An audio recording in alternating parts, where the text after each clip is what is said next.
Welcome to the Ancient Alternative View. If you like the video, please like and subscribe. Thank you. Good evening to all watching the Ancient Alternative View, a place where everyone's opinion matters.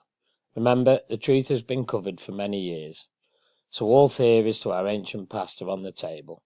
I look forward to hearing your views. Please like and comment below. The fear to be buried alive carries the name of taphophobia. It's one of the widest spread fears of many people.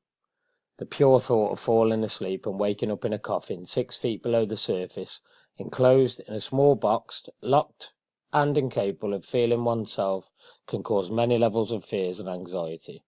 It often awakens claustrophobia and, of course, a fear of death itself, and that in itself shares its name from above. The level of knowledge concerning a decaying body was scarce back in the day.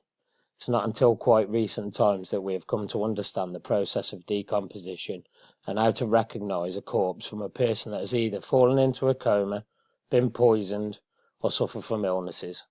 There are many types of alive burial, such as voluntary. Oh yes, some people in ancient times decided voluntary to be buried alive most of the time in hope to escape their village or even death. Some were buried along with their family members who had recently passed away, which is a very alarming thought. Some, of course, were buried by mistake.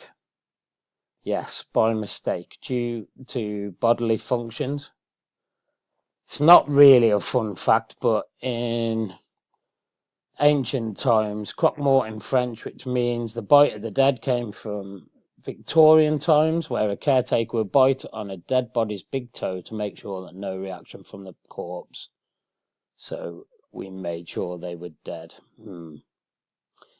Anyway, back in ancient Egypt, the way of life was entirely different. It was completely different in BC centuries. Ancient Egypt was a flourishing place, and punishments were not just reserved for workers, but politicians, the highly viewed, the pharaohs, he or she, they had the last word in all decisions, including punishments, rulings, anything that happened. In the wild days of Akhenaten, husband of Nefertiti, father to Tutankhamun, I'm sure you're all aware, the city of Amarna to Aten, the one and only god believed related to the sun Akhenaten, was Pharaoh trying to establish the monotheist faith at this time, and Egyptians, fully supported by his wife Queen Nefertiti, thus the decided city said. The workers were mostly treated as slaves here, and many of them died of malnutrition, including scurvy. Don't you think that's strange? Scurvy? Really? Among other conditions such as arthritis and organ failures, which archaeologists found bodies of workers in commoners in cemeteries that basically all injuries were caused by shoulder blade carrying injuries. Don't you find that most fascinating? One of the most common punishments that these people had was 100 cane hits and 5 stabs to the back before the worker was put back to work. Yeah, they kept them alive. And then put them back to work. And these were for such crimes as stealing bread and so on and so on. Now, I've done my research, and one fact in an article, Egyptians practicing mummification whilst on people alive. I don't actually believe that's true.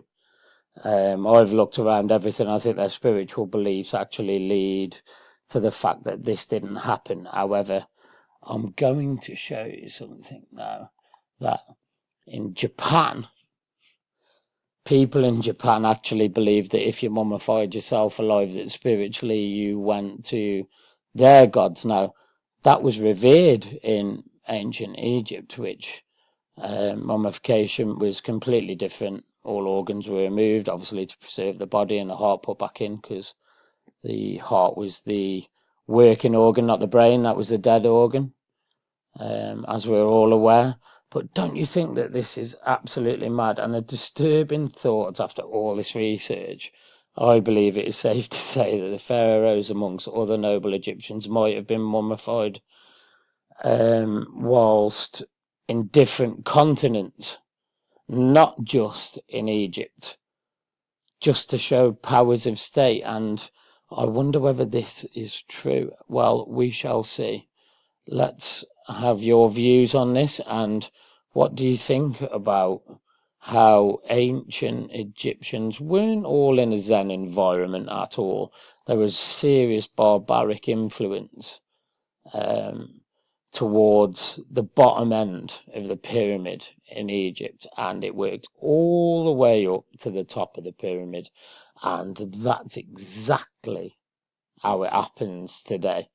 Yes, it was ancient times, but the top 10% do very, very well, don't they, today? And all the way down the ladder to where we are at the breadline, that's, maybe it's a bit different now, and of course it's different now, but back then, the bottom was the bottom, believe you me. I'd love to hear your thoughts on this. I've been more open and honest today. I think it's about time you saw my personality and not just a drone that was talking. So, welcome to me, and I look forward to seeing you again. All the very best. Remember, there's always an ancient alternative view. Thank you for watching.